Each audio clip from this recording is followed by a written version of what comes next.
हाँ जी, अस्सलामु अलैकुम। सब लोगों ने हिसाब लगा लिया कि चैप्टर 7 है, फिर जाके देखा कितनी दफ़ा आया है पेपर में, फिर हिसाब लगाया सवाल किस तरह के हैं, तो नज़र आया कि सवाल भी रट्टे वाले आए हुए हैं। देखा ये कि बहुत ज़्यादा दफ़ा आया हुआ भी नहीं, तो खुद ही से इज्तिहाद कर लिया कि इस वक्त जो है ना कोई फ़ायदा नहीं है, तो आज की क्लास छोड़ी जा सकती है। ऐसे जैसे चैप्टर 7 से सवाल आना ही नहीं है। अच्छा, जो मतलब भाई आज क्लास में सिग्निफिकेंट डिक्रीज़ है चैप्टर 7 को लेके, तो जो नहीं आए वो सोच रहे हैं कि चैप्टर 7 आना नहीं है। नहीं, वही सोच रहे हैं आना है, लेकिन मैं इस पर इतनी मेहनत क्यों करूं, मैं कम टाइम में घर में तैयार कर लूँगा। तो फिर वो घर में 1.25 घंटे में तैयार करके दिखा दे। प्रॉब्लम ये है कि घर में तो वो डिस्ट्रैक्ट हो रहा होगा, बार बार चीज़ें और भी सोच रहा होगा, कई चीज़ें और करने बैठ जाएगा।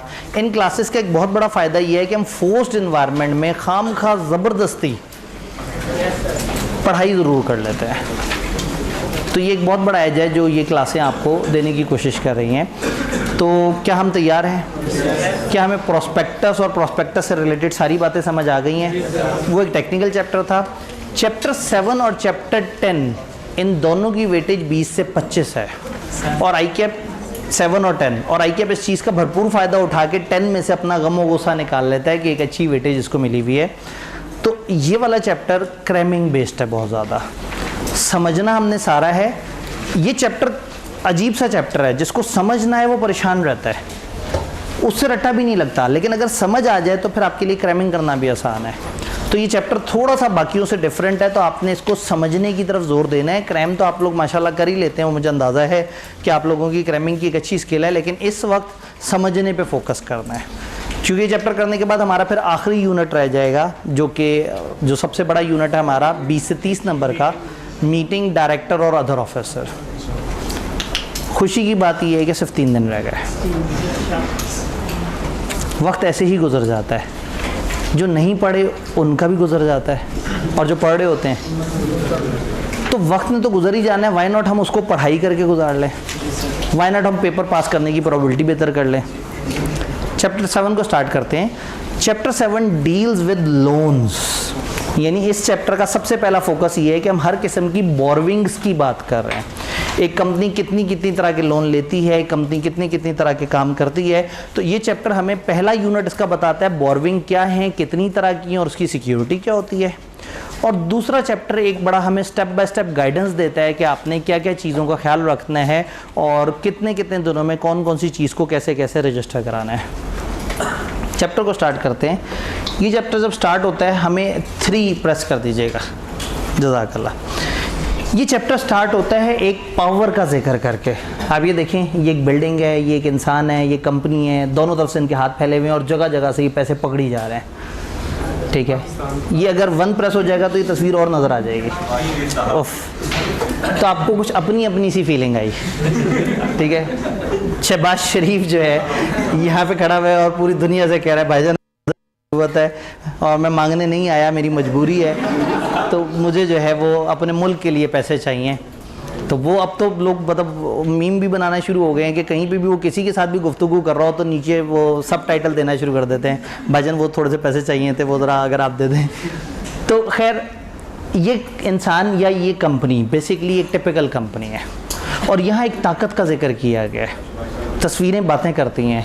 ये कंपनी की एक ताकत का जिक्र कर रहे हैं, विच इज़ इम्प्लाइड या इनहेरेंट बोरविंग पावर। आप अपनी कंपनी के मेमोरेंडम में लिखें या ना लिखें, आप अपने आर्टिकल्स में लिखें या ना लिखें, आप 1 प्रेस कर दीजिएगा, जज़ाकल्लाह। आप मेमोरेंडम में लिखें या ना लिखें, आप आर्टिकल्स में लिखें या ना लिखें, हर कंपनी हमेशा जो पैदा हुई है वो पैदाइशी तौर पे हक रखती है कि वो अगर कभी लोन मांगे तो वो मांग सकती है। Memorandum shall be deemed to contain the power to borrow. Memorandum में नहीं खाना समझ के लिखा हुआ है। आप अगर किसी बैंक के पास जाएं और कहें मुझे लोन चाहिए, वो क्या कहता है मेमोरेंडम दिखाना, लिखा हुआ था, आर्टिकल्स दिखाओ, नहीं लिखा था।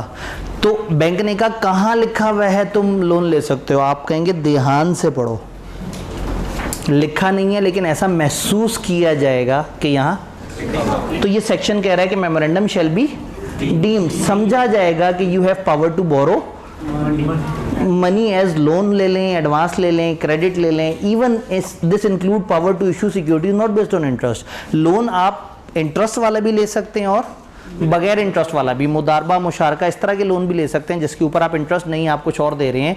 तो हर कंपनी के पास हमेशा बुनियादी तौर पे पावर है, हर कंपनी पैदाइशी हक रखती है कि वो बोरो कर सकती है। और जब वो बोरो करने का हक रखती है तो a company having borrowing power has also power कि वो अपनी सिक्योरिटीज, अपने एसेट्स को प्लेज, मॉर्गेज या चार्ज करवा सकते हैं। ये जुमला थोड़ा सा आगे जाके हमें समझ आएगा, इसको हम कैरी फॉरवर्ड कर लेते हैं। हम अभी तक बात कर रहे हैं कि हर कंपनी की पावर है कि किसी भी स्केजुअल बैंक या किसी भी इंस्टीट्यूशन वगैरह से ले सकते हैं loan, even if such power are not included in. तो चैप्टर स्टार्ट होता है एक पावर का जिक्र करके। हर कंपनी के पास हमेशा ये कि वो बोरो कर सकते, तो कोई बोरो करने से नहीं रोकेगा। डन।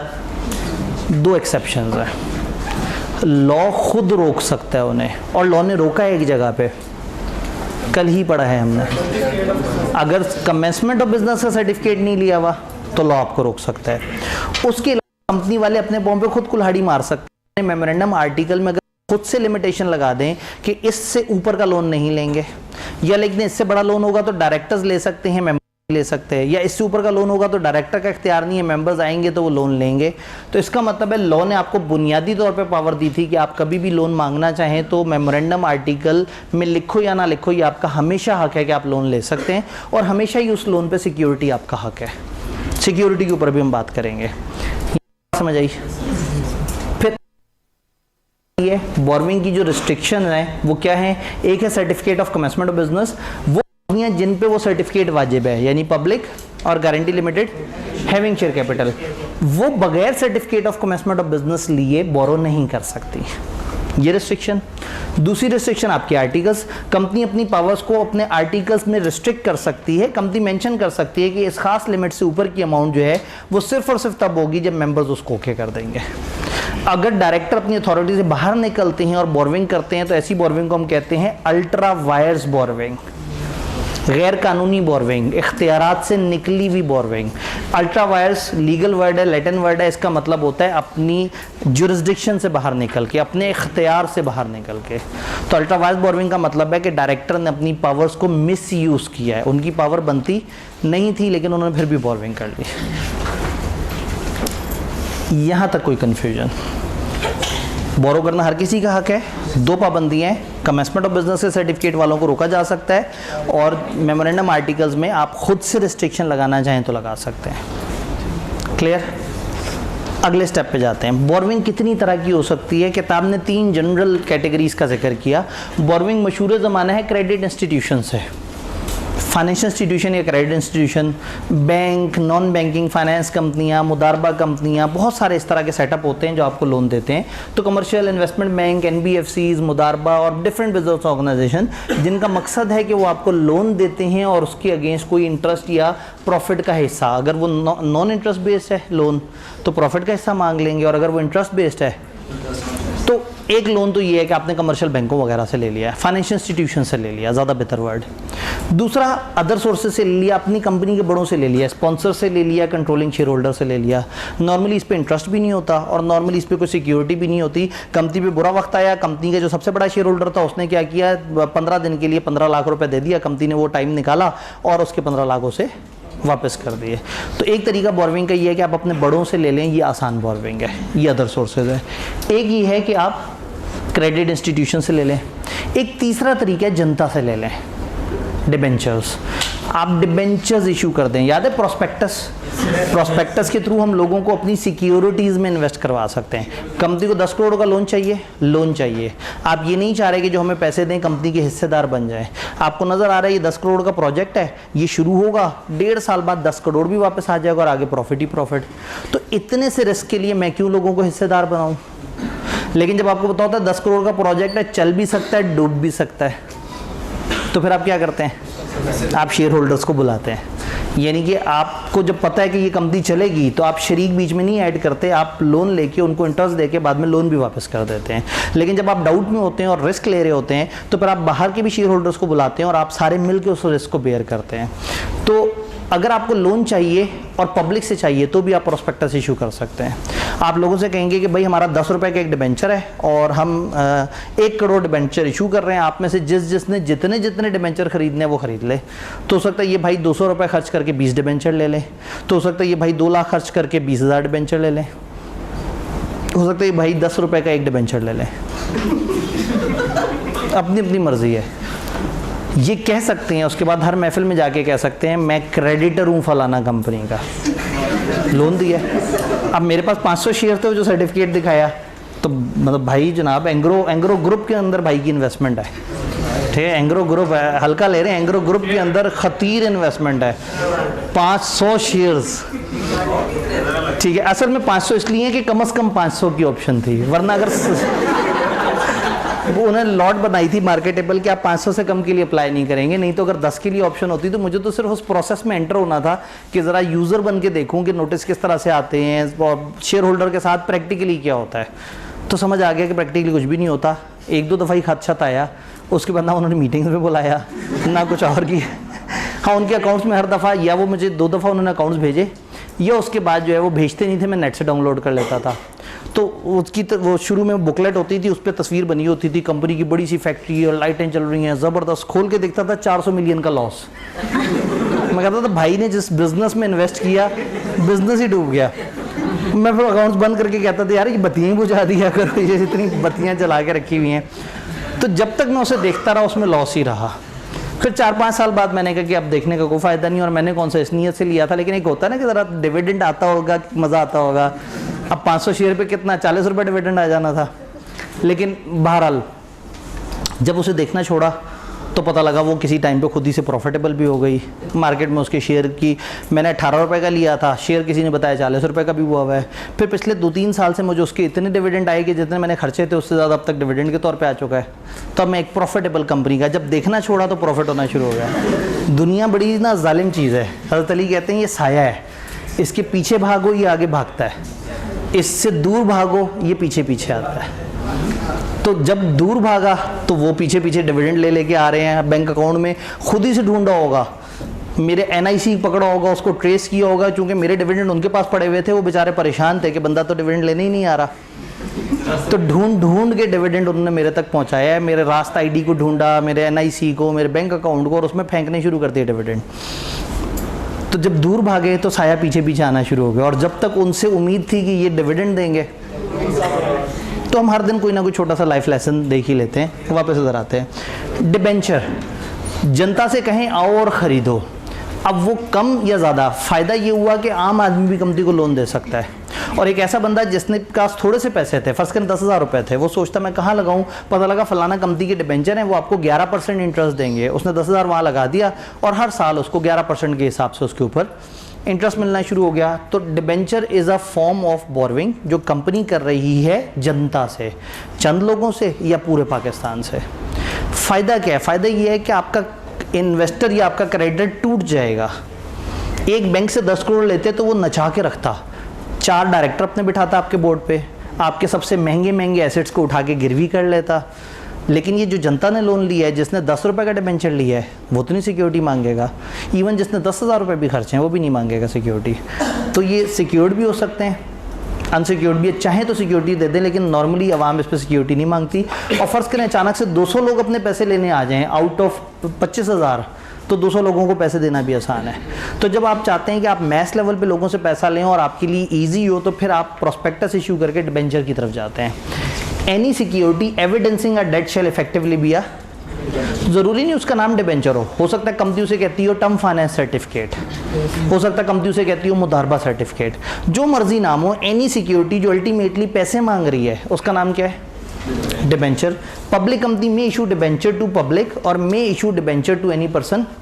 चंद लोगों को प्राइवेटली भी दे सकते हैं और आम जनता के पास भी जा सकते हैं। जनता के पास जाएंगे प्रोस्पेक्टस के थ्रू, आम लोगों के पास जाएंगे तो वैसे ही याद है वो जो शेयर होल्डर्स आपने कुछ खुद ही से लोकल अरेंजमेंट करके पकड़ लिए थे। डिबेंचर में भी सिक्योर्ड और ये तीनों तरह के लोन समझ आ रहे हैं।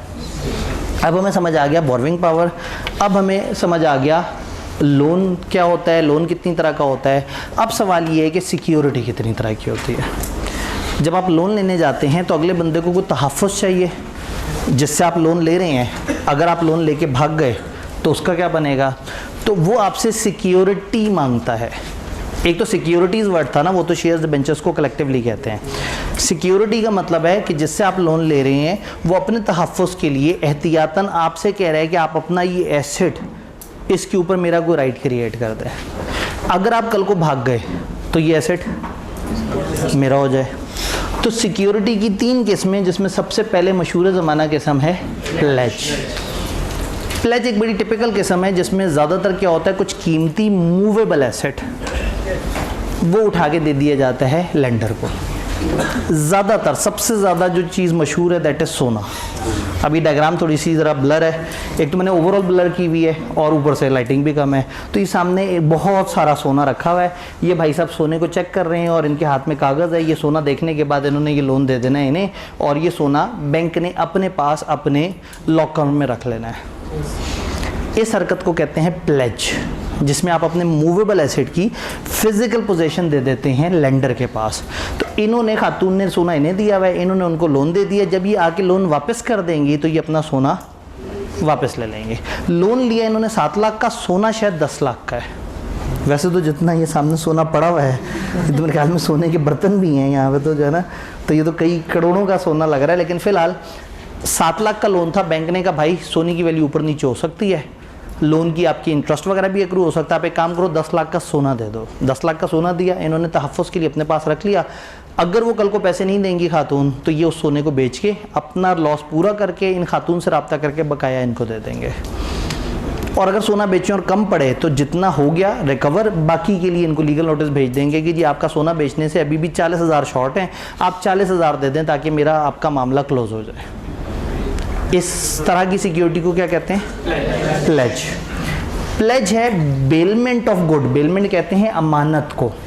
बेलमेंट ऑफ गुड्स यानी कि चीज़ों को अमानत के तौर पे एज सिक्योरिटी रखवा दें for repayment of a debt और performance of a promise.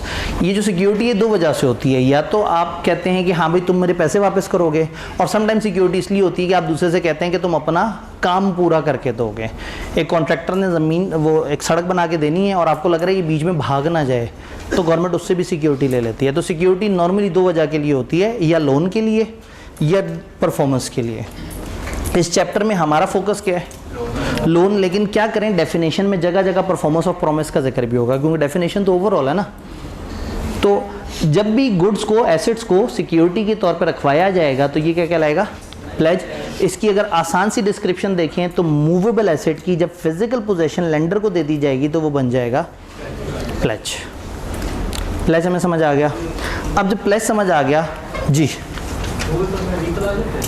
Movable में अब सवाल ये है कि व्हीकल क्या मूवेबल में काउंट होगा या नहीं होगा?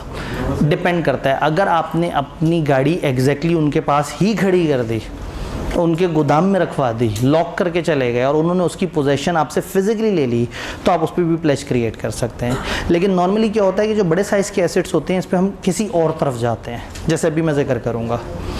तो प्लेज में हमने क्या किया, एग्जांपल देखी कि खातून जो है वो 7 लाख का लोन लेने के लिए 10 लाख का सोना उन्होंने वहाँ पे रखवा दिया। सेकंड कैटेगरी, बैंक के पास गया एक बंदा, उसने कहा जी मुझे लोन चाहिए 3 करोड़। बैंक ने कहा काम करो 5 करोड़ का सोना ला के रखवा दो हमारे पास। अब 5 करोड़ का सोना नॉर्मली लोगों के पास नहीं पड़ा हुआ होता, तो उसने कहा जी सोना तो नहीं है मेरे पास 5 करोड़ का। तो बैंक ने कहा कोई ऐसा बड़ा एसेट है जो 5 करोड़ का हो? उसने याद किया तो उसने कहा हाँ मेरा एक एसेट है, एक ख़ास जगह पड़ा हुआ है, एक काम करें आप मेरे साथ कुछ बंदे भेजें। एक ट्रक लेके वो पहुंचे उस बंदे के डिफेंस के प्लॉट के पास, वो था 5 करोड़ का। इन सब ने उस प्लॉट को खोदा, वहाँ से ट्रक में डाला और उसको ले गए बैंक के पास कि भाई ये 5 करोड़ का मेरा प्लॉट आप क्या कर लें, प्लेज कर लें। तो बैंक तो सर फोड़ेगा उसका, कहेगा यार ये प्लेज वाली चीज़ थोड़ी है। एक बात समझ आ गई, जो मूवेबल एसेट है जो वाकई ही मूव हो खवाया जा सकता है उस पर तो आप कर लेते हैं प्लेज। लेकिन अगर इस तरह का एसेट हो जिसमें उस एसेट की अपनी वर्थ से ज़्यादा उसके कागज़ की वर्थ है, या ज़मीन के केस में इसका कागज़ इंपॉर्टेंट था ना, चले जाएंगे मॉर्गेज की तरफ। आप एक कागज़ जो कि उस घर की मलकियत को शो कर रहा है, उस कागज़ को मॉर्गेज कर देंगे बैंक के पास। बैंकर चेंज हो गया क्योंकि बंदा है ना। तो ये एग्रीमेंट जो है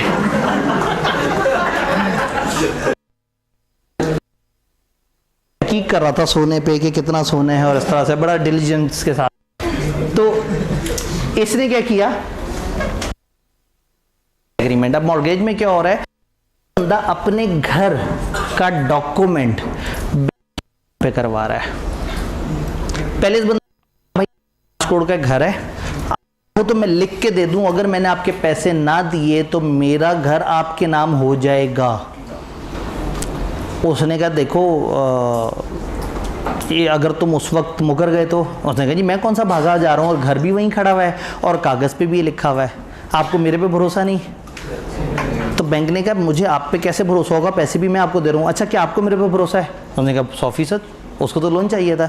अगर चलो एक काम करते हैं, इसको रिवर्स कर लेते हैं, मैं आपको लोन दे देता हूँ, ये घर आप मेरे नाम पे कर दो, और लिख लेते हैं कि अगर आपने लोन वापस कर दिया तो ये घर आपके नाम पे वापस हो जाएगा। तो मॉर्गेज में ये एग्रीमेंट नहीं होता कि ये आपको मिल जाएगा। मॉर्गेज में आप टाइटल यानी कि ओनरशिप बैंकर के नाम पे कर देते हैं। तो मॉर्गेज में इमूवेबल एसेट होता है और आप उसका टाइटल ट्रांसफ़र कर देते हैं लेंडर को। ये बात समझ आई? तो फिजिकल एसेट मूव नहीं हुआ, इमूवेबल एसेट था और उसकी जो ओनरशिप डॉक्यूमेंट था वो बैंक के नाम हो गया। अब अगर आप पैसे वापस करेंगे तो ये टाइटल यानी कि ओनरशिप वापस आपके नाम पे ट्रांसफ़र होगी। ये बात समझ आ रही है? इसमें भी अगर पैसे ज़्यादा बनते हैं तो वापस मिलेंगे? जी, अगर इसमें भी पैसे ज़्यादा बनेंगे तो वापस मिलेंगे हमेशा। किसी ने किसी के साथ नाइंसाफ़ी नहीं करनी। क्वांटम मैरियट का एक रूल होता है लॉ का, वो कहता है जालिम के साथ भी जुल्म नहीं होना चाहिए। तो ऐसे में अगर इस घर की वर्थ है 5 करोड़, इसने लोन लिया है 3 करोड़ का, इंटरेस्ट एक्रू हुआ था 10 लाख का, तो ये इस घर को बेचेंगे, 3 करोड़ और 10 लाख रिकवर करेंगे और जो बच जाएगा वो इसको वापस करेंगे। और ऐसा नहीं है कि किसी अपने को सस्ते में बेच देंगे, पब्लिक ऑक्शन कराते हैं बाकायदा, बैंकों के अखबार में इश्तिहार आते हैं और बाकायदा पब्लिक लेवल पे ऑक्शन करते हैं और कोशिश करते हैं उस बंदे को कि देखो कोशिश करो, तुम्हें अगर छुड़वाना है किसी और बंदे को लाके हमारे साथ एडजस्ट करवा दो।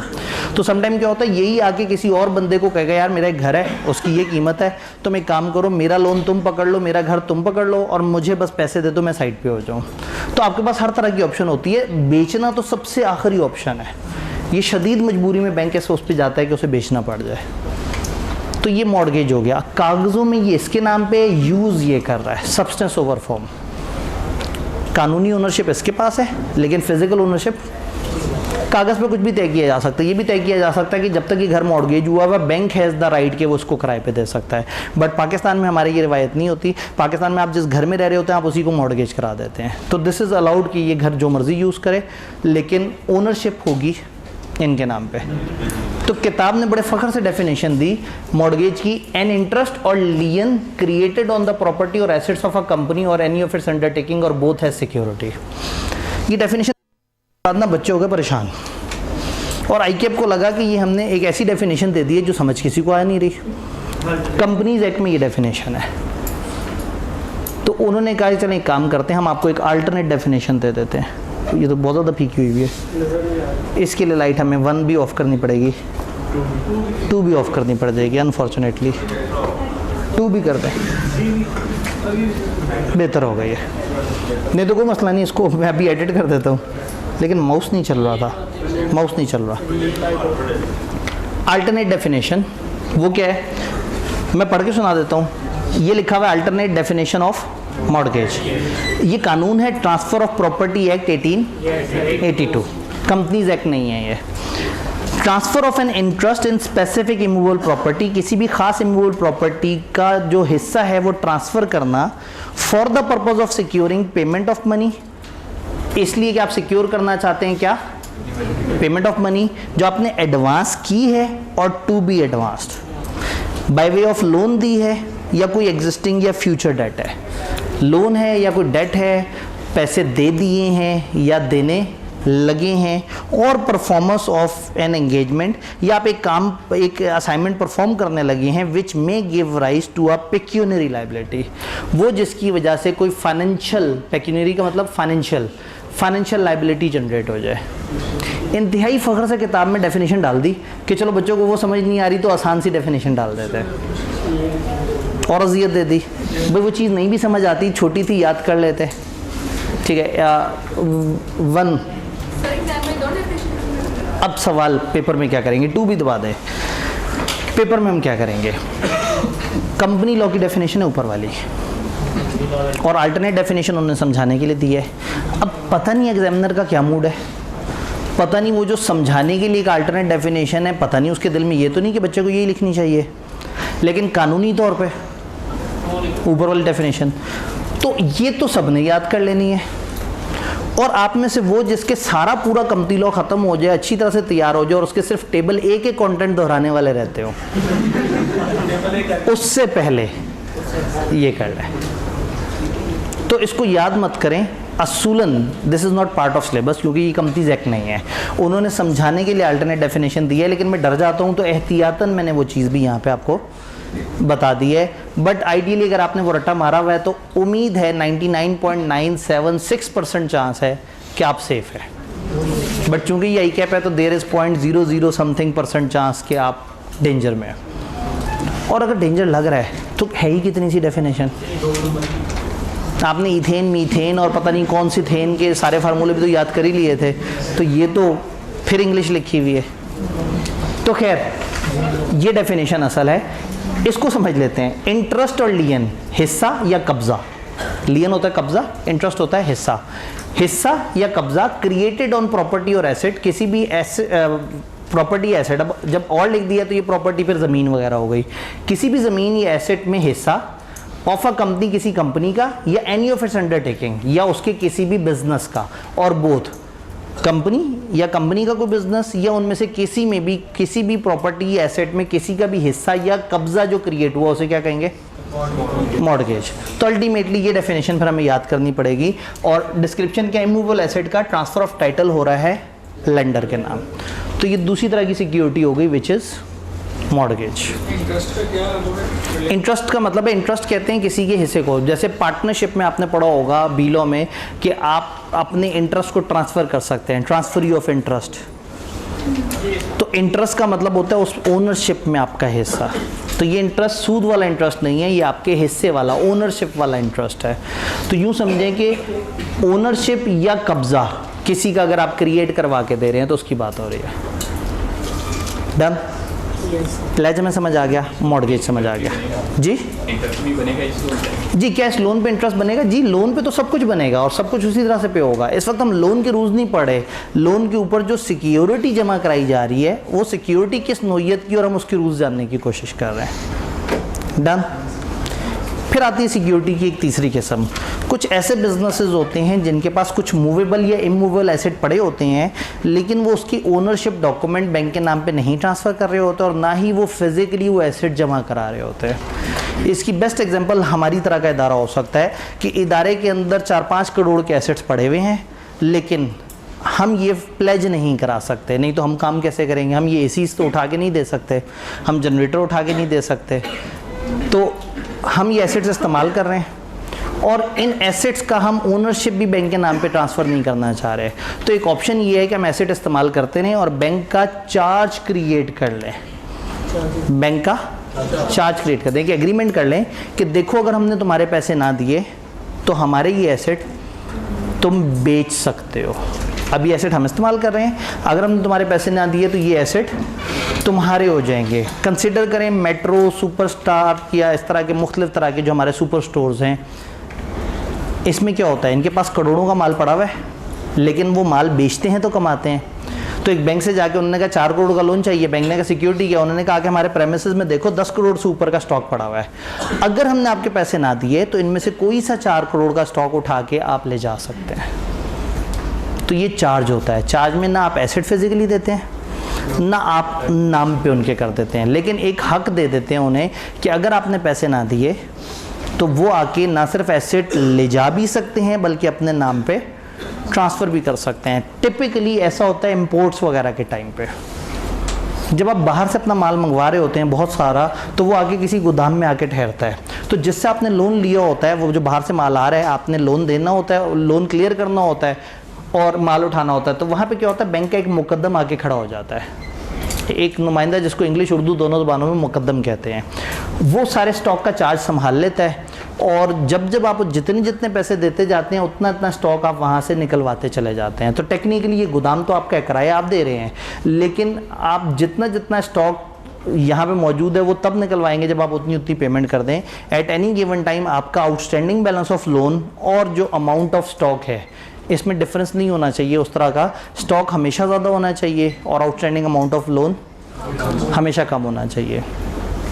इसमें फिर फर्दर 2 कैटेगरीज आ जाती हैं, फिक्स स्टॉक, फिक्स चार्ज या फ्लोटिंग। फिक्स में क्या होगा कि मैं बैंक वालों से कहूँगा देखिए अगर हमने आपके पैसे ना दिए तो रूम नंबर 4 में लगे हुए ये 5 AC जो इस कंपनी के हैं, जिनका ये नंबर है, मॉडल नंबर ये है, मेक नंबर ये है, सीरियल नंबर ये है, ये वाले 5 AC, और वो जो बाहर फलाना परकिन कंपनी का उस तरह का जो जनरेटर है जिसमें उस तरह का इंजन, जिसके ये डिस्क्रिप्शन और ये स्पेसिफिकेशन और ये कागज़ है, ये मैं चार्ज करा रहा हूँ। तो कल को अगर मैं पैसे नहीं दूंगा तो ये वो फिक्स्ड एसेट हैं जो वो ले जाने का हक रखते हैं। और फ्लोटिंग चार्ज का मतलब है कि मैं उनसे कह दूं हमारे कोई से भी AC, तो फ्लोटिंग कैटेगरी ऑफ एसेट्स पे होता है नॉर्मली स्टॉक, और फिक्स्ड आइडेंटिफाइड आइटम्स पे होता है। बात समझ आ रही है? पुराने ज़माने में किताब में एक चीज़ होती थी जो अब हमारी किताब में नहीं है, दैट वाज कि अगर वाइंडिंग अप होगी तो जिसका फिक्स चार्ज है वो तो फ़ौरन से आके पहले अपना एसेट ले जाएगा, लेकिन जिसका फ्लोटिंग है उसको फ़ौरन से राइट नहीं मिलेगा, पहले वो एसेट्स बेचेंगे, फिर देखेंगे किन किन लोगों को कितने पैसे देने हैं, और फिर प्रो रेटा बेसिस पे आपको मिल जाएगा।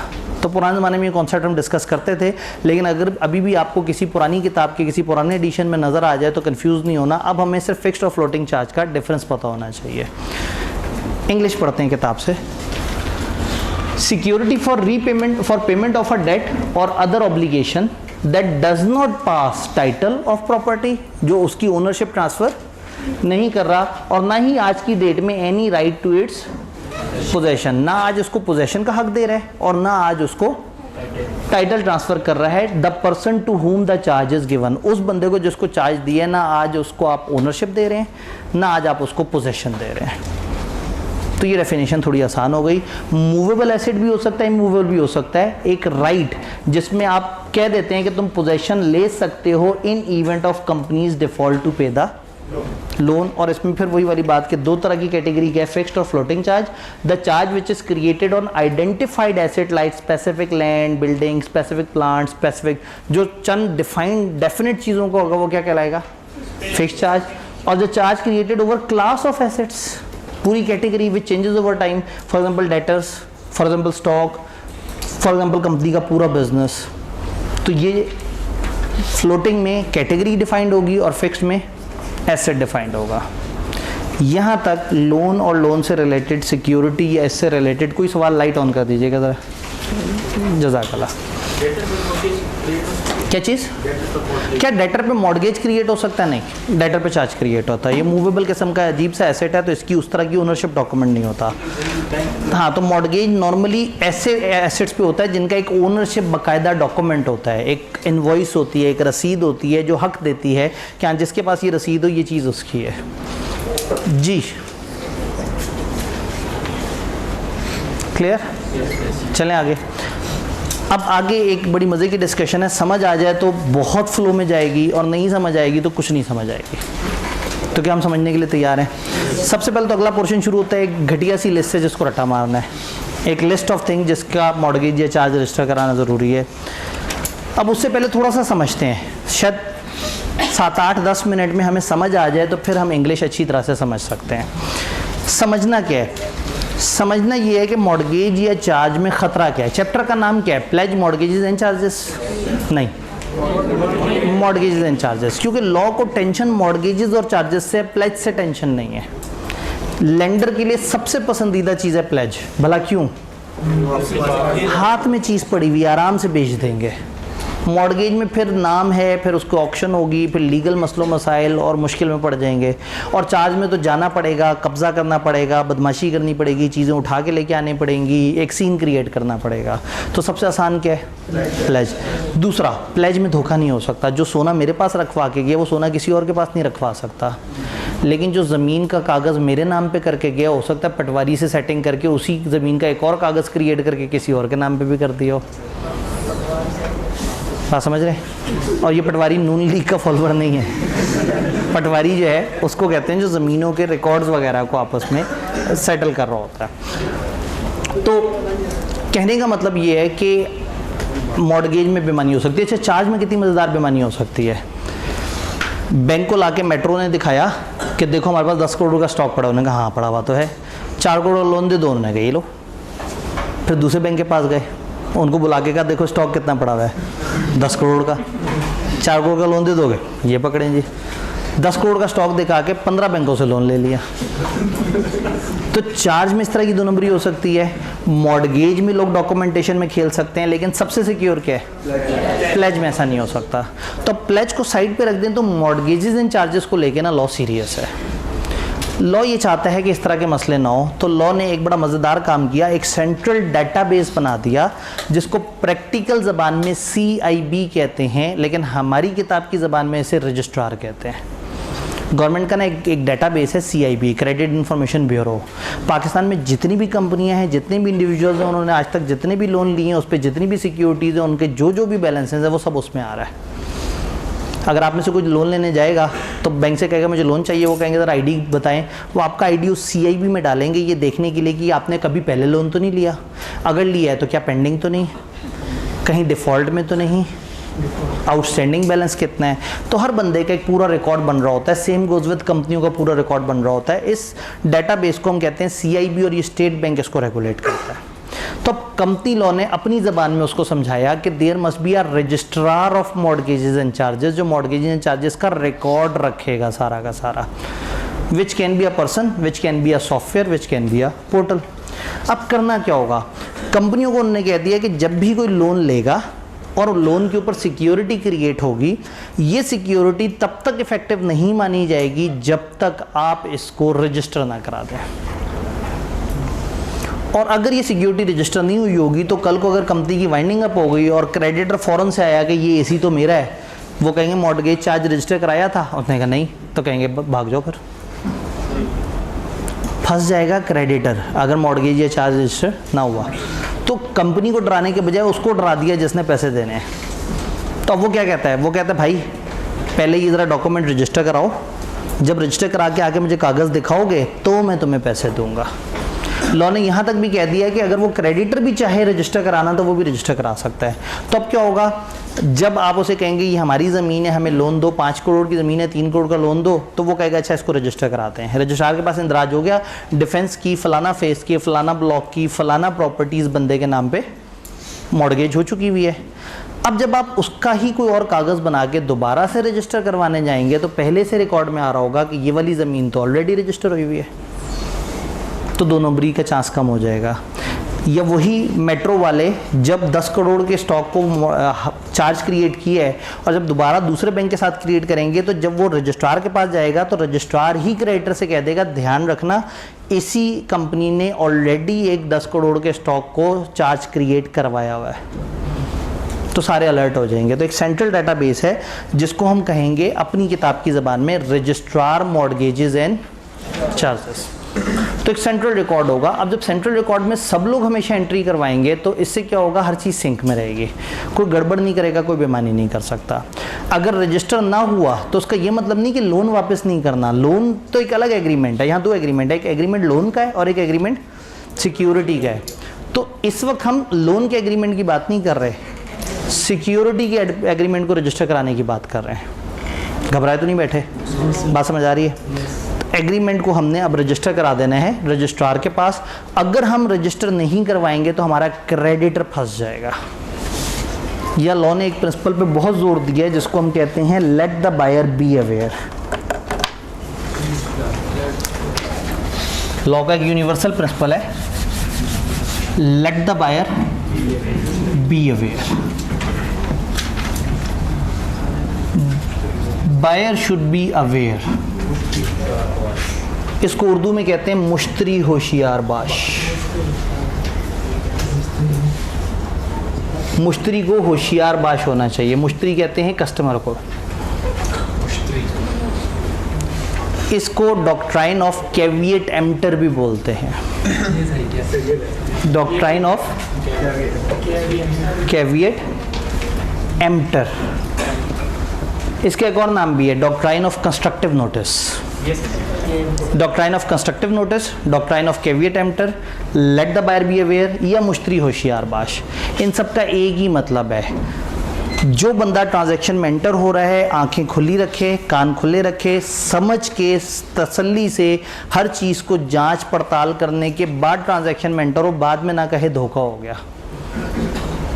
हमें सप्लायर, हम चीज़ बेच रहे हैं, हमें पता है हम कौन सा कोर्स बेच रहे हैं, कितने का बेच रहे हैं, हमारा फिजिकल मोड कैसे कहते हैं, हमारा ऑनलाइन मोड कैसे कहते हैं, हमारा टॉपअप वाला 5000 क्या है, हम किताबें देते हैं नहीं देते, वो हमें अच्छी तरह से पता है, आपको अच्छी तरह से नहीं पता। तो जब आप बाय कर रहे होंगे कोर्स तो यू मस्ट नो कि क्या क्या हमारी पॉलिसीज़ है। मुझे पता हमारी फीस की क्या पॉलिसी है, मुझे पता हमारी रिटर्न की क्या पॉलिसी है, रिफंड की क्या पॉलिसी है, मैं तो बेच रहा हूँ। तो जो ख़रीद रहा है उसने आंखें खुली रखनी है और ख़रीदते वक्त अच्छी तरह से जांच पड़ताल करनी है कि उसे हर चीज़ का पता होना चाहिए। ये आपका राइट है। फिर जब आप अपने राइट को इस्तेमाल नहीं करते तो हम कोशिश करते हैं कि हम आपको बार बार अलर्ट करें। जब आप फॉर्म वो करते हैं तो फॉर्म पे एक साइन होता है, हाँ जी मैंने सारी चीज़ें पढ़ ली हैं, आप जनरल उस पर साइन कर देते हैं। वो एक्सेप्ट नहीं करते, वो कहते हैं पहले पीछे देखो, पीछे एक दफ़ा दोबारा साइन है, पीछे देखते हैं तो लाल से लिखा होता है कि मैंने हर रूल पढ़ लिया है तसल्ली से, और पढ़ने के बाद मैं इस पर साइन कर रहा हूँ। फिर भी डाउट होता है, इस दफ़ा हम एक एक्स्ट्रा कागज़ देना शुरू कर दिया है कि बच्चा कहता है जी वो एडमिशन के वक्त मेरे पास टाइम कम था, मैं भाग दौड़ में एडमिशन कराया, तो अब हम उसको कागज़ दे देते हैं, इस कागज़ को तसल्ली से घर जाके पढ़ो, फिर भी कोई मसला हो आके एडमिशन कैंसिल करा लो, ताकि ये ना कहो कि मेरे साथ कोई धोखा हो गया। तो बायर को अपनी आंखें खुली रखनी चाहिए। आप जहाँ एडमिशन लें, आप जब भी कोई कॉन्ट्रैक्ट करें तो यू मस्ट इवेल्युएट कि आप क्या एडमिशन ले रहे हैं, आप क्या काम कर रहे हैं, आपको क्या चीज़ मिल रही है। आप किसी हॉस्टल के साथ एग्रीमेंट करें, अच्छी तरह से सारी टर्म्स पढ़ लें। किसी कॉलेज के साथ एग्रीमेंट करें, क्योंकि इस वक्त आपकी यही 2 कमर्शियल एग्रीमेंट्स हैं, लेकिन ज़िंदगी में कभी भी एग्रीमेंट करें तो इस रूल को जहन में रखना है, मुश्तरी होशियार बाश। आपने अलर्ट रहना है, बेचने वाला तो बेच जाएगा, ख़रीदने वाले ने अलर्ट रहना है। तो ये लॉ यहाँ पे बार बार अप्लाई हो रहा है। यहाँ क्रेडिटर को अलर्ट रहने का कह रहे हैं कि भाई कंपनी तो चूना लगा जाएगी, जागते आपने रहना है, समझ आपने दिखानी है, आपने अच्छी तरह से देखना है रजिस्टर हुआ या नहीं हुआ। बात समझ रहे हैं? अगर रजिस्टर नहीं हुआ तो क्रेडिटर भी जाके उसको रजिस्टर करा सकता है। यहाँ तक बात समझ आई? जब भी मॉर्गेज या चार्ज क्रिएट होगा आपने 30 दिनों के अंदर अंदर जाकर रजिस्टर करा देना है। आपने नहीं कराया तो उन्हीं 30 दिनों में इंटरेस्टेड पर्सन भी जाके उसे रजिस्टर करा सकता है। बिलों में याद है इंटरेस्टेड पर्सन पड़ा था। अगर एक बंदे की पेमेंट एक किसी और ने करनी है और उसको वो बंदा कर दे जिसका उसमें इंटरेस्ट है, तो इस वक्त क्रेडिटर का बहुत बड़ा इंटरेस्ट है, ना रजिस्टर हुआ तो ये बेचारा रोल जाएगा। वो पेमेंट कर दे तो आपको याद है अगर एक बंदा दूसरे के बिहाफ पेमेंट कर दे तो क्या होता था, कौसाई कॉन्ट्रैक्ट वो उससे पैसे मांग लेता था। तो यहाँ क्रेडिटर हमसे पैसे मांग सकता है। अच्छा, फिर कल को दोनों पार्टीज आपस में बैठे, सिक्योरिटी मज़ीद ऐड हुई या लोन के अंदर कोई प्लस माइनस हुआ, कोई तरमीम हुई, मॉडिफिकेशन बनी, वो कागज़ जब मॉडिफाई हुआ है सिक्योरिटी का तो मॉडिफिकेशन के 30 डेज़ के अंदर अंदर रजिस्टर करा दें। 30 डेज़ आपने ध्यान में रखना है। मॉर्गेज चार्ज क्रिएट हो तो भी 30 डेज़ में रजिस्टर कराएं, आप नहीं तो क्रेडिटर वो भी 30 डेज़ में रजिस्टर कराए। अगर कोई मॉडिफिकेशन हुई है, कोई तरमीम हुई है बाहमी रजामंदी से, तो भी 30 डेज़ में रजिस्टर कराएं। आपका मॉर्गेज पाकिस्तान में है या पाकिस्तान से बाहर, आपने 30 डेज़ में रजिस्टर कराना है। अगर तो पाकिस्तान में ज़मीन भी पाकिस्तान में है, यानी कि प्रॉपर्टी भी पाकिस्तान में है और वो कागज़ भी पाकिस्तान में क्रिएट हुआ है, तो क्या करें, 30 डेज़ में रजिस्टर कराएं। अगर कागज़ पाकिस्तान में है और प्रॉपर्टी बाहर है, फॉर एग्जांपल पाकिस्तान में एक बैंक कहता है मुझे श्रीलंका की प्रॉपर्टी पे मॉर्गेज क्रिएट कर दें, क्रिएट पाकिस्तान में हुआ है तो क्रिएशन के 30 दिन में जमा कराना होगा पाकिस्तानी अथॉरिटीज़ को। फिर उस मुल्क में देखना होगा कि क्या उस मुल्क में भी कोई रजिस्टर कराने की रिक्वायरमेंट अगर है तो फिर उसे भी फॉलो करना होगा। लेकिन अगर दोनों ही चीज़ें बाहर हों, वो कहे हमें आपसे श्रीलंकन प्रॉपर्टी पे चार्ज चाहिए और श्रीलंका में ही जाके आपने इसको क्रिएट करना और वहाँ रजिस्टर कराना है, तो आप श्रीलंका जाके वहाँ क्रिएट करके वहाँ तो रजिस्टर कराएंगे, फिर उसके डॉक्यूमेंट्स पाकिस्तान भेज देंगे और फिर पाकिस्तान में जब वो डॉक्यूमेंट्स पहुँच सकते हैं उसके 30 दिनों के अंदर अंदर रजिस्टर कराना है। मैंने जुमला कहा है जब वो डॉक्यूमेंट्स, ये नहीं कहा जब वो डॉक्यूमेंट्स पहुँच जाएँ। अगर लॉ कह देता ना डॉक्यूमेंट्स पहुँच जाएँ तो लोग 5 साल बाद डॉक्यूमेंट भेजते। तो डॉक्यूमेंट क्रिएट होने के बाद अगर श्रीलंका से पाकिस्तान बहुत ही स्लो तरीके से भेजें तो 18 दिन अगर लग जाते हैं तो 18 दिन के आगे से 30 दिन की गिनती शुरू हो जाएगी। तो जिस दिन क्रिएट हुआ है प्लस 18 उतने दिनों का मार्जिन जब वो पहुंच सकता है, प्लस 30 डेज़ में उसको पाकिस्तान में रजिस्टर होना है। ये बात समझ आई? कंपनी ने किसी से ऑलरेडी मॉर्गेज हुई प्रॉपर्टी खरीदी, वो पहले से मॉर्गेज थी, लेकिन जिससे ख़रीदी वो इंसान है, और इंसान ने कंपनी लॉ नहीं फॉलो करना था। और हम कौन है? कंपनी। और कंपनी क्या करती है? कंपनी लॉ फॉलो करती है। तो अब हम क्या करेंगे, जब हमने चीज़ मॉर्गेज हुई परचेज़ की है, तो अब हम पे वाजिब है कि हम परचेज़ के 30 दिनों में क्या कराएं? रजिस्टर करवा लें। आपने हमेशा ये 30 दिन जहन में रखने हैं। फ़र्ज़ करें हमने बीच में पेमेंट कर दी, हमारा मॉर्गेज क्रिएट हुआ था 3 करोड़ का, सिक्योरिटी थी 5 करोड़ की सिक्योरिटी थी, 3 करोड़ का लोन था, हमने 2 करोड़ पे कर दिया। हम चाहेंगे कि कल को जब भी हमारे डॉक्यूमेंट, जब भी हमारी CIB रिपोर्ट जनरेट हो तो उसमें लिखा नजर आए इन्होंने 1 करोड़ देना है।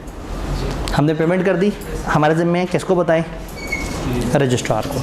कितने दिनों में? 30 दिनों में। 30 दिनों में रजिस्ट्रार को बता देंगे भाई हम पेमेंट कर चुके, या पूरी पेमेंट कर चुके उसे सेटिस्फेक्शन कहते हैं, या पार्ट पेमेंट कर दी उसे पेमेंट कहते हैं। रजिस्ट्रार तो हमारी बात पे फ़ौरन मान जाएगा, या पूछेगा किसी से? किसे पूछेगा? क्रेडिटर से, लेंडर से। उसको ख़त लिखेगा, उसको कहेगा 14 दिनों में जवाब दो। अभी तक इस पूरे चैप्टर में मैं पहली दफ़ा 30 दिन के अलावा कुछ बोला है। तो जब जब भी हमने रजिस्ट्रार से रब्ता करना है 30 दिन है। लेकिन अब रजिस्ट्रार किससे रब्ता कर रहा है? उसे कहेगा 14 दिन में जवाब दो। अगर क्रेडिटर कोई जवाब नहीं देगा तो रजिस्ट्रार एंट्री रिकॉर्ड कर लेगा कि हो गई है। अगर वो 14 दिन में येस कह दे तो भी रिकॉर्ड कर लेगा। अगर नो कह दे तो कंपनी को रजिस्ट्रार नोटिस दे देगा कि झूठ क्यों बोल रहे थे, वो तो कहता है पेमेंट नहीं हुई। अगर रजिस्ट्रार को अपने पर्सनल सोर्सेज से भी पता लग जाए कि पेमेंट हो गई है तो वो उस पेमेंट को अपने पास रजिस्टर कर लेगा। ये बात समझ आई? फ़र्ज़ करें आपसे गफलत हो गई, मॉर्गेज चार्ज क्रिएट हुआ, 30 दिन गुजर गए, आपने उसको रजिस्टर नहीं किया। पेमेंट हुई, 30 दिन गुजर गए, बताना भूल गए। मॉडिफिकेशन हुई, 30 दिन गुजर गए, नहीं बता सके।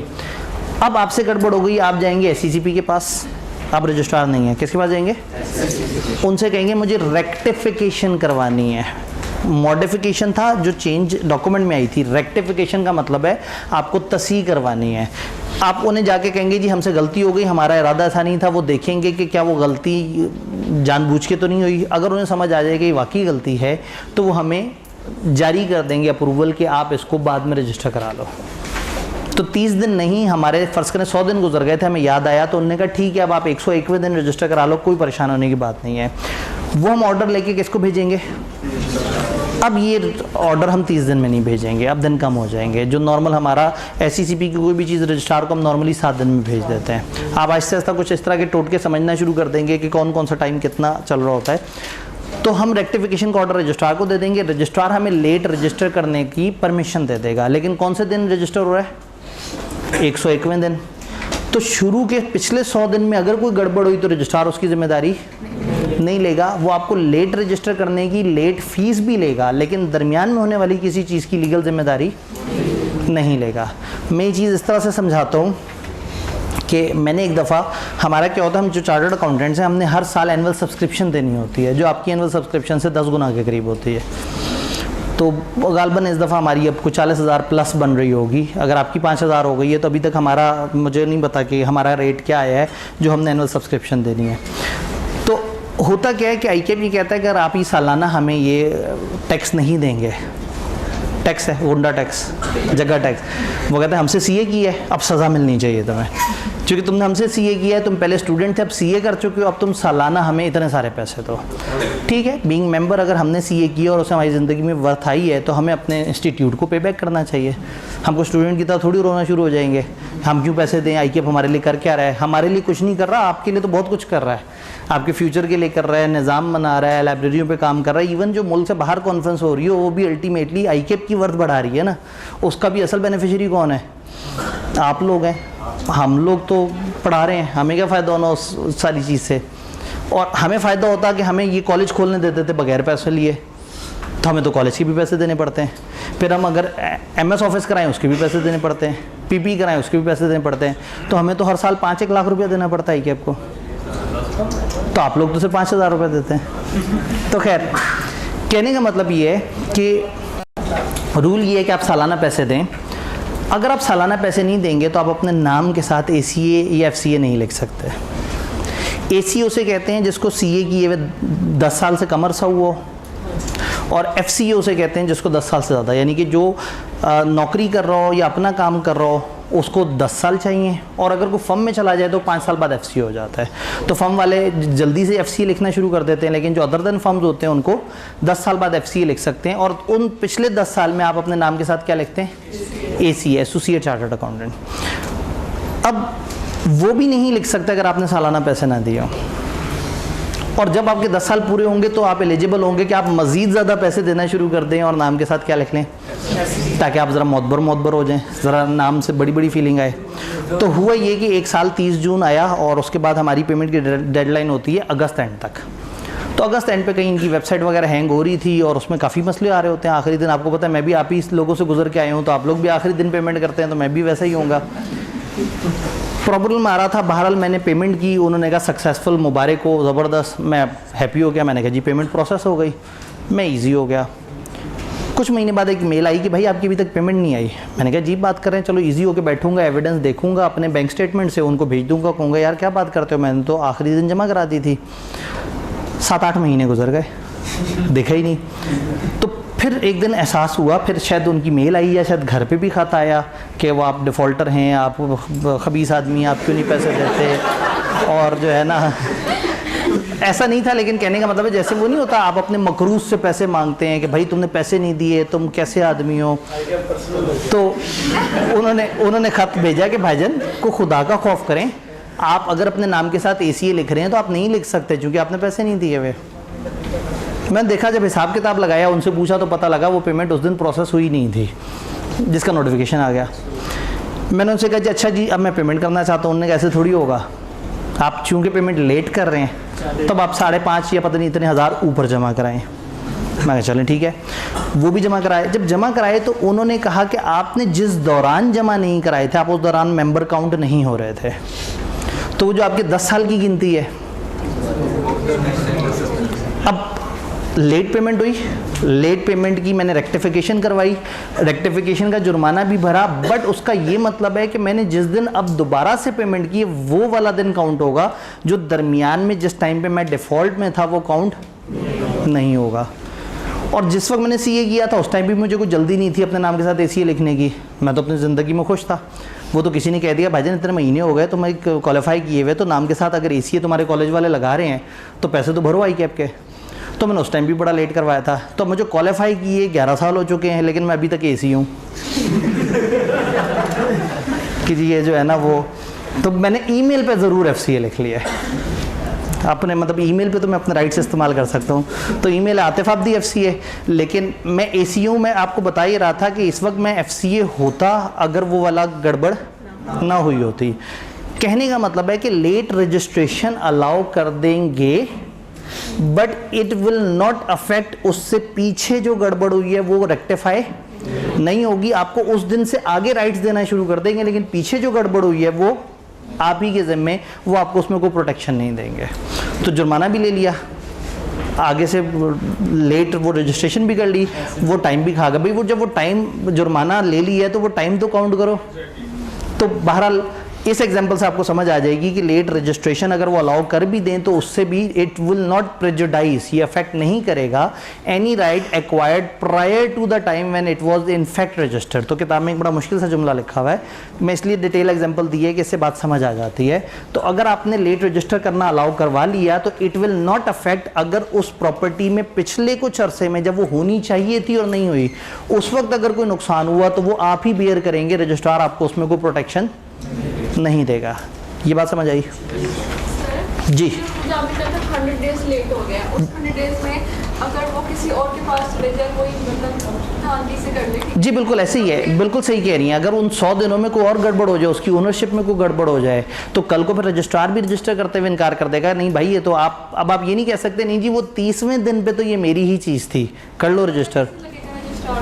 रजिस्ट्रार को कैसे पता लगेगा? रजिस्ट्रार जाहिर है वो कनेक्टेड है, जब हम उसके पास जाके रजिस्टर कराएंगे तो वो गवर्नमेंट से कनेक्टेड है, तो गवर्नमेंट का भी डेटाबेस काफ़ी हद तक इलेक्ट्रॉनिक है। पंजाब में एक बहुत बड़ी एक्टिविटी हुई थी कुछ साल पहले, और पंजाब का मैक्सिमम रिकॉर्ड इलेक्ट्रॉनिक हो चुका हुआ है, लेकिन कुछ तहसीलें अभी तक इलेक्ट्रॉनिक पे नहीं गई, वरना इधर मैक्सिमम रिकॉर्ड इलेक्ट्रॉनिक और इलेक्ट्रॉनिकली आप उसकी जाँच पड़ताल भी कर सकते हैं। जी क्या ये सारी बात समझ आ गई? रेक्टिफिकेशन वाली बात समझ आ गई? बाहर की प्रॉपर्टी, पाकिस्तान की प्रॉपर्टी, चार्ज, पेमेंट, फलाना फलाना, सब समझ आ गया। जल्दी से इसे देखते हैं। जो चीज़ अभी तक हमने नहीं डिस्कस की वो लिस्ट है, उस लिस्ट की तरफ बाद में आते हैं। 1-3 प्रेस कर दीजिएगा। ये एक लिस्ट है छोटी सी, इसको इग्नोर कर रहे हैं। Procedure for registration of mortgage, या कहानियाँ समझ आई हैं? It is duty of company to get the particulars of charge registered with the registrar within 30 days of creation के 30 दिन में ये कंपनी की ड्यूटी है कि इसको रजिस्टर करा दे रजिस्ट्रार के पास। Registrar shall issue certificate of registration with his signature, वो सर्टिफिकेट दे देगा अपने साइन के साथ, ये ऑथेंटिकेट कर देगा, अपनी ऑफिशियल सील मुहर वगैरह लगा देगा कि हाँ भाई ये मेरे पास आपने इसको इंदराज करा दिया है। Above provision relating to registration shall apply to a company acquiring any property subject to a mortgage or charge। अगर कंपनी कोई मॉर्गेज या चार्ज हुई भी प्रॉपर्टी ले रही है तो उसके ऊपर भी वही ऊपर वाले प्रोविजंस अप्लाई होंगी कि 30 दिन में रजिस्टर कराओ। कोई इंटरेस्टेड पर्सन जैसे कि lender can also register mortgage या charge with registrar within 30 days of creation। Interested person shall be reimbursed by company for cost properly incurred in getting mortgage या चार्ज। क्लियर हो गया? Caveat emptor वाली बात। Every person buying any property of company shall be deem to have constructive notice of the fact that asset is subject to.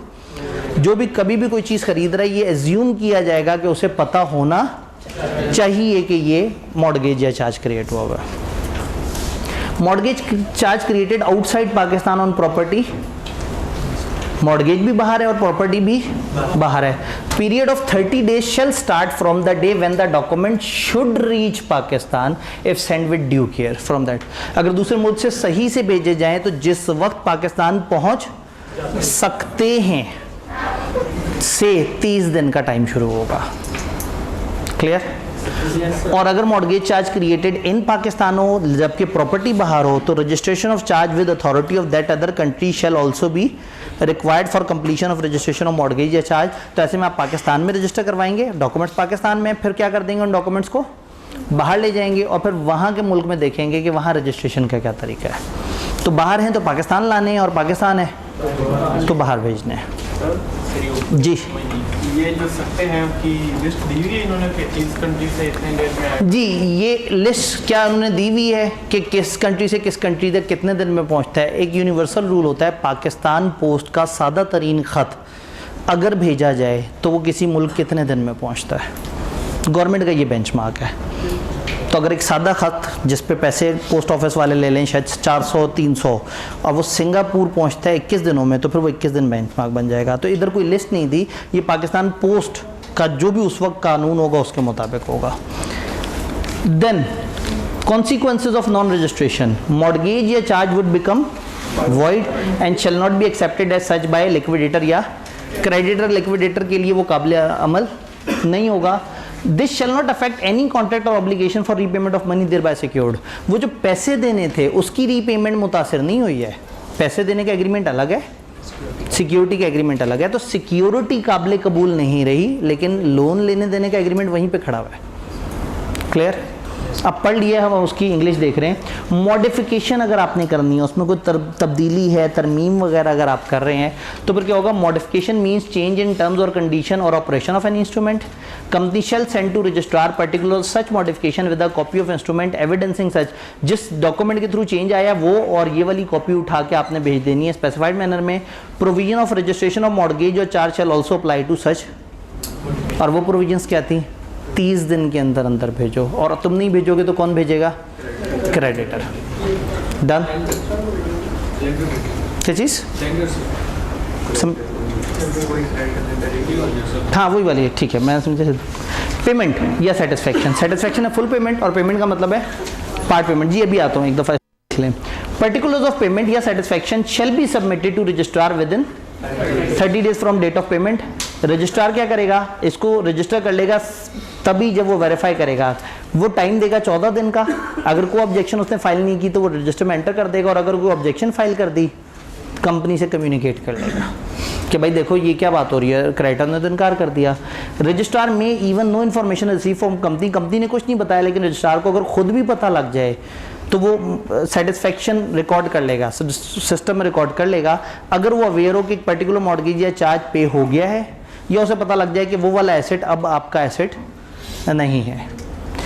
अगर company fails to file the particular of such satisfaction within 30 days period, the required particulars may be submitted with additional fee and imposing a penalty as may be specified. जी भाई कुछ कहना चाह रहे थे। Sir मुझे आपने बताया कि प्रॉपर्टी पाकिस्तान से बाहर है और रजिस्टर्ड यहाँ पे है। ठीक है। इसका रजिस्टर करवानी है सर, 30 days में रजिस्टर करवाने के बाद जब आगे रजिस्टर करवाना है तो 30 days में करवानी है। जी, अब अगर प्रॉपर्टी पाकिस्तान से बाहर है और मॉर्गेज चार्ज पाकिस्तान के अंदर है तो आपने क्या करना है, 30 डेज शुरू हो जाएंगे क्रिएशन से, आप पाकिस्तान में रजिस्टर करा दें। फिर वो कहते हैं आप उस मुल्क भी ले जाएं। अब जब उस मुल्क लेके जाएंगे तो फिर उस मुल्क का इसी तरह के कंपनी लॉ होगा जो कहेगा कि वहाँ के डॉक्यूमेंट कब पहुँच सकते हैं और कोई ना कोई कानून दिया होगा, फिर हम वहाँ उसका कानून फॉलो करेंगे।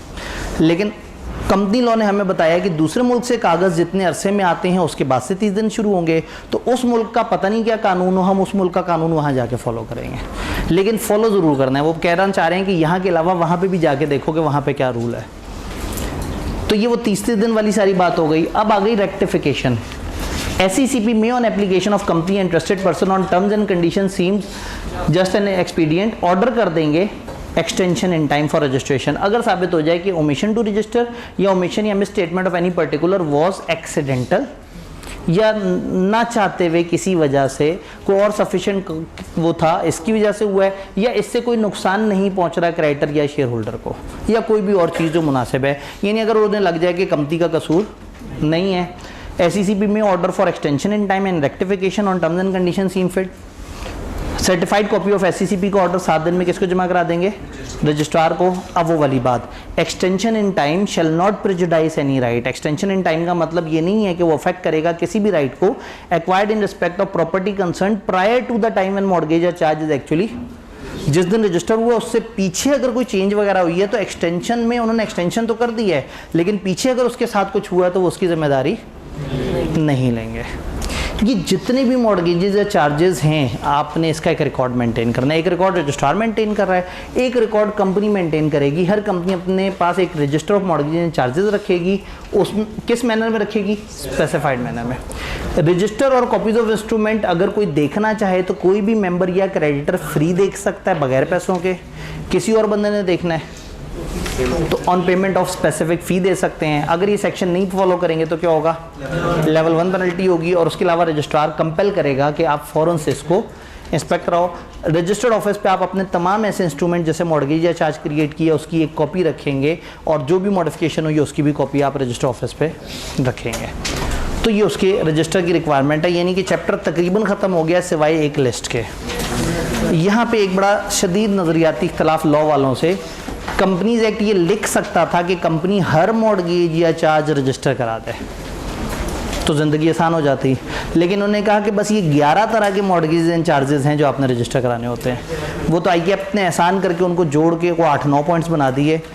तो अब एक लिस्ट ऑफ एसेट है जिसको रट्टा मारना है कि ये हैं वो मॉर्गेज या चार्ज जो रजिस्टर कराने होते हैं। तो हम अपने रट्टे की तरफ आते हैं। एक छोटी सी लिस्ट मासूम सी, R2 भी ऑफ कर दें, जज़ाकल्लाह। फॉलोइंग मॉर्गेजेस एंड चार्जेस हैं जो अगर रजिस्टर ना कराए तो आपको कॉन्सिक्वेंसेस करने पड़ेंगे। इसका मतलब है इन्होंने ये नहीं कहा कि सारे तरह के मॉर्गेज एंड चार्जेस, हालांकि वो लिख देते तो भी सीधा था क्योंकि इसमें सारे ही तरह के एसेट्स उन्होंने कवर कर दिए हैं। लेकिन आईके बहादुर को भी अच्छा लग रहा है कि आपको कोई लिस्ट तो रट्टा मारने के लिए चाहिए, और इस चैप्टर में उन्होंने पूछा हुआ भी है 2-3 दफ़ा, तो उन्होंने हया भी बिल्कुल भी नहीं की। तो कोई बात नहीं, छोटा सा सिलेबस है, याद कर लेंगे, क्या जाता है। बच्चों का हासा सा निकल गया कुछ। Following mortgage and charges including pledges must be register. जब भी किसी भी इमूवेबल प्रॉपर्टी पे क्रिएट होगा, जहां मर्जी सिचुएट करती हो, जितना मर्जी आपका उसमें हिस्सा हो, यानी इमूवेबल प्रॉपर्टी को आपने हमेशा रजिस्टर कराना है।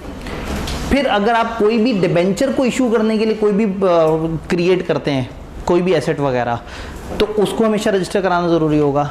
जो बुक डेट्स हैं यानी कि डेटर्स, उनको रजिस्टर कराना ज़रूरी होगा। अंडरटेकिंग बिजनेस को कहते हैं, कंपनी का बिजनेस या कंपनी का कोई भी एसेट इंक्लूडिंग कंपनी का अगर इस पे होगा तो रजिस्टर कराना है। अब उन्होंने सोचा अपना स्टॉक तो पूरा हो गया, अब दूर चले गए। शिप, अगर एक समंदर में आते हुए बहरी जहाज़ में आपका माल आ रहा है और any share in a ship, aircraft और शेयर इन, तो समुद्री रास्ते से आता हुआ सामान, हवाई रास्ते से आता हुआ सामान, अगर वो भी आ रहा है, उन्होंने सोचा कहीं मिस ना हो जाए तो वो भी शामिल कर दिया। फिर गुडविल या कोई भी इंटेलेक्चुअल प्रॉपर्टी, इंटेलेक्चुअल कहते हैं जो दिमाग वाली चीज़ें हैं, जो आपके इस तरह के सॉफ्ट एसेट्स होते हैं जिनकी अपनी एक वर्थ होती है, और गुडविल तो मेरे ख्याल में आप लोगों को पता ही है, यानी आपकी इंटेंजिबल्स पे। फिर सोचा कुछ रह ना गया हो तो उन्हें कह दिया any movable property, any movable भी कवर हो गई, इमूवेबल भी कवर हो गई, सॉफ्ट भी कवर हो गए, समंदर बहरी जहाज़ वाले रास्ते भी कवर हो गए, हवाई जहाज़ वाले रास्ते भी कवर हो गए, पूरा बिजनेस भी कवर हो गया, सारा स्टॉक भी कवर हो गया, दूर बैठे डेटर्स भी कवर हो गए, इंटेंजिबल्स भी कवर हो गए। Agreement for issue of any instrument in nature of redeemable capital, अगर काबिल वापसी कैपिटल कोई है उसके ऊपर भी अगर कुछ हुआ है तो वो भी। फिर कंडीशनल सेल एग्रीमेंट यानी lease financing, hire purchase, accounting की ज़बान में एक ऑपरेटिंग लीज होती है और एक फाइनेंस लीज होती है। लॉ ऑपरेटिंग लीज को लीज कहता है और फाइनेंशियल लीज को हायर परचेज कहता है। हायर परचेज जिसमें आगे जाके आप उसको पहले हायर करते हैं बाद में परचेज करते हैं, हायर मतलब किराए पे लेते हैं। फिर तो ऑपरेटिंग लीज हो, फाइनेंशियल लीज हो, सेल एंड लीज बैक हो, जिसमें टाइटल आप रिटेन कर रहे हैं, जिससे आप एक्वायर कर रहे हैं कोई भी मशीनरी, इक्विपमेंट या किसी भी किस्म के गुड्स। तो जब ये कंपनीज एक्ट अपडेट हो रहा था तो बीइंग मेंबर ICAP हम लोग जो वहाँ पे गए थे उस मीटिंग में, तो हमने बहुत एहतजाज किया था कि इस सेक्शन को सीधा कर दो, लिख दो हर मॉर्गेज या चार्ज रजिस्टर कराना है, नहीं तो फिर हमें वो एसेट बता दो जो इसमें नज़र नहीं आ रहे। लेकिन बहरहाल उन्होंने कहा जी ये चूँकि फ़लाना मुल्क के लॉ में ऐसे ही लिखा हुआ है तो ये ऐसे ही रहेगा। तो ये अनफॉर्चुनेटली एक लंबी चौड़ी लिस्ट है। किताब को एंड पे याद आया कि पाकिस्तान में एक और प्रैक्टिस भी है, आप किसी को लोन देते हैं तो आप उसे कहते हैं भाई मुझे इसकी सिक्योरिटी चाहिए, वो आपको एक चेक लिख के दे देता है फ्यूचर डेट का कि पैसे ना दूं तो ये चेक है, आप चेक कैश करवा लीजिएगा, बाउंस हो जाए तो आप मेरे नाकाबिले ज़मानत गिरफ्तारी वारंट जारी कर सकते हैं। तो पाकिस्तान में चेक एक सिक्योरिटी के मोड के तौर पे इस्तेमाल होता है। इन्होंने कहा भाई ये नेगोशिएबल इंस्ट्रूमेंट को हम लोग काउंट नहीं करेंगे। If a negotiable instrument has been given to secure payment of any debt, deposit of instrument shall not be treated as a mortgage और charge on those book debts. उन debts पे इस instrument का जमा होना किसी भी किस्म का कोई मॉर्गेज या चार्ज क्रिएट नहीं समझा जाएगा। लाइट्स अगर ऑन कर दें तो basically this was all about chapter 7। अगर समझ आ जाए तो बहुत आसान है, लेकिन जब आप बगैर समझे इसे रटा मारने की कोशिश करेंगे तो उलझन में रहेंगे। तो आप में से कुछ लोगों ने शायद इससे पहले कुछ टकरें मारी हों इस चैप्टर को, बगैर समझे तो वो परेशान ज़रूर रहे होंगे। कोशिश कीजिएगा कि जो आज वाली समझ है इस समेत पढ़ेंगे तो समझ भी आएगा, याद भी जल्दी होगा और पेपर में रिटेन भी रहेगा। तो इंशाअल्लाह ताला मिलते हैं, 3 मज़ीद दिन रह गए। अपना ख्याल रखिएगा, दवाइयाँ वक्त पे लेते रहिएगा।